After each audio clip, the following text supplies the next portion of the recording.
Ladies and gentlemen, the story you are about to see is true. We interrupt this program to bring you a special news bulletin. The year is 1914. The President of the United States is Woodrow Wilson. The United States of America enters World War I. Babe Ruth makes his debut as a professional baseball player. A loaf of bread is 6 cents a loaf. Panama City turns 5 years old. And on Magnolia Avenue in Panama City, Florida, a bouncing baby boy came into this world who would become a legend in his own time.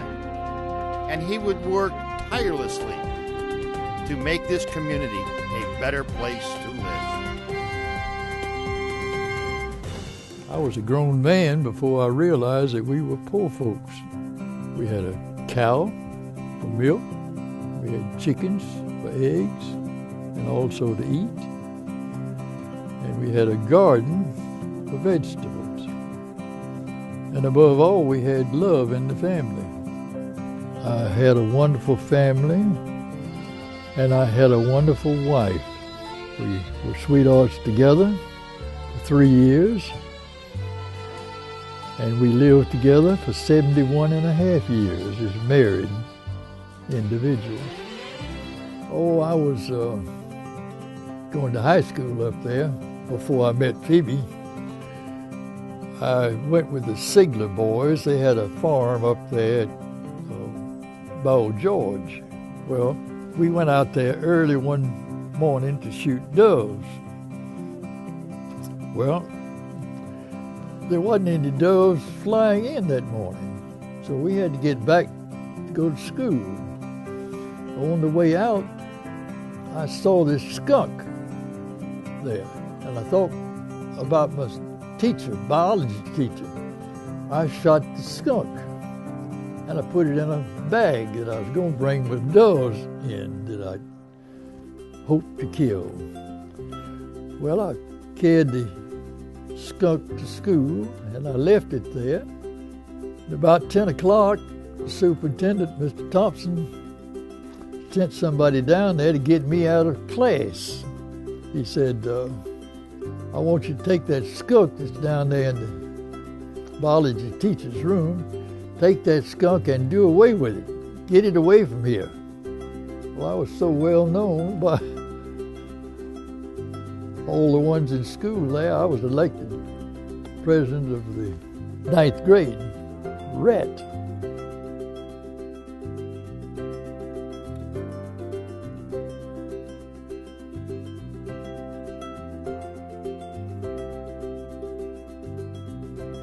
Ellis has a commitment to his family and his business, and those are two major commitments, but he also has a commitment to his community, and that is the port, the college, the school.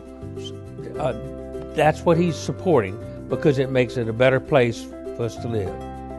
There are a lot of things that stand out about Ellis Fowhand, and not just his age. He's been working full-time for 80 years. That's like 4 full careers. And that's just an extraordinary amount of work he's done. And by the way, all that time he's been working for the community, doing all kinds of projects that just make the community a better place, very generous with his time. My dad, it was just a habit. We, all of us got up and was ready to work. And of course, I still got the habit. I get up every morning about 4:30 to 5 o'clock in the morning. He knows the value of a dollar, and he knows how difficult it is to make a dollar. And he puts the hours in, even at his tender years. Even today, he jokes about working half a day, from 9 to 5. Come in, it's about time y'all got here. We need to mark this down.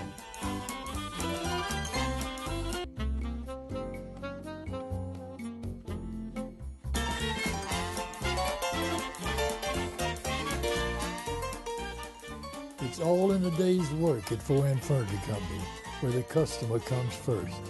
He makes great commercials. He makes probably the best commercials of anybody in Bay County. Yes, everything in this store is on sale.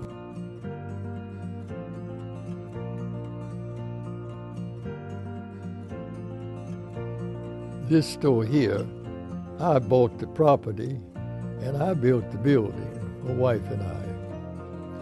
And later my two boys. And his name is synonymous with honesty, integrity, and service. And anybody that gets to know Mr. Fowhand becomes a better person. Over the years, he's been a real mentor to me. I really appreciate Mr. Fowhand in the way that he handles himself, his integrity, the way he handles his business. I've been a part of the community that helped grow and had a lot of pride in our community. But nothing comes out that I would be a standout in anything. I'm part of a community there that's proud of the opportunities that we had to make our community a better community. He doesn't take much credit. Ellis is a modest person, but he has, in his long life, has given back much more than he's taken. And he's really set a great example for the rest of us. I think for me, though, the thing that stands out the most about Ellis Fowhand is how optimistic he is. Now, he's not optimistic because he had an easy life. He didn't.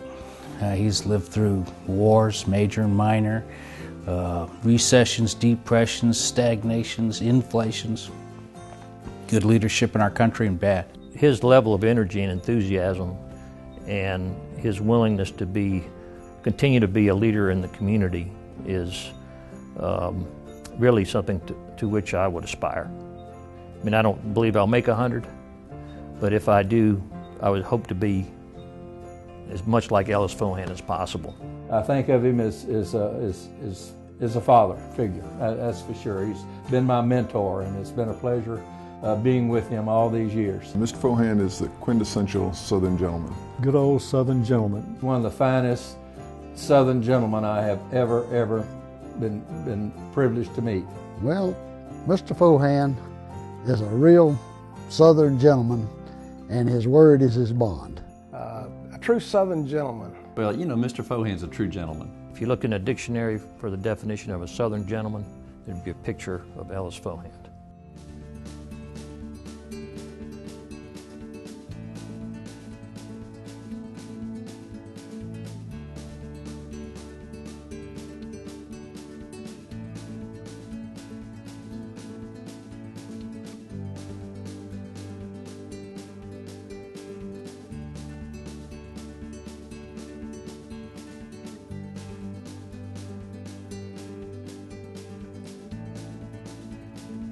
He is an icon in the community, not just because he's lived to be 100 years old, but because of his commitment to the community. Loves his community, a pillar of the community. Man with a big heart, helped a lot of people over the years. Just a great guy. Mr. Fowhand, happy birthday. Ellis, happy birthday. Ellis, my friend, happy birthday, and many more to come. Mr. Fowhand, I am so glad to have made your acquaintance over the years, and I just wish you a very, very happy 100th birthday, my friend. Ellis, Leah and I want to wish you a truly happy birthday, and we look forward to celebrating many more with you. Mr. Fowhand, I want to wish you a happy birthday, and hope to be seeing you at number 110. And Mr. Ellis, I want to wish you a happy 100th birthday. Mr. Fowhand, you have been my mentor since I've met you, and I just marvel at how you have been so active and still be a good, productive American at 100 years old. I don't know that this has ever happened before. I think this is it's certainly a once in my lifetime to see this happen, and I hope you can come to my 100th birthday party. And very, very happy birthday to you. Ellis, I'd like to just wish you a very happy birthday and tell you it's just a real honor to know you and a privilege to be part of your Pekin Fina Club. Dad, I just want to tell you, happy birthday. You're a great dad, and I couldn't have had a better father, I'll tell you. I've learned so much from you, and I'll always remember what I learned from you. Thank you very much. Mr. Fowhand, I have worked for you for over 32 years, and I can't imagine a better boss than you. You're like a dad to me. I've learned so much from you. Good, some bad. I love you. Happy birthday. Mwah! I love you. Happy birthday, Granddad. I just want to tell you how much I love you, and happy birthday to you. You know, not many people are as blessed as I am to have a 100-year-old great-grandfather that's a grandfather, a best friend, and a mentor. So, love you very much, and happy birthday. Hey, Granddad, I can't even begin to tell you what you've meant to me over the years, and all the years I've known you. You've been an inspiration for me in so many different ways, and your work ethic and what you've done to the community, and being there for me as a father figure, and just an anchor with the family. I think the world of you, and I love you. And a happy birthday. Happy birthday, Dada. Of course, everybody calls you Granddad, but I call you Dada. I made up that name when I was a little girl. And I tell you, you've been there for me every step of the way. And I just want to wish you the happiest birthday. And my cup runneth over, and I love you. There's a place for everything, and I have certainly enjoyed the opportunity of having such a wonderful life.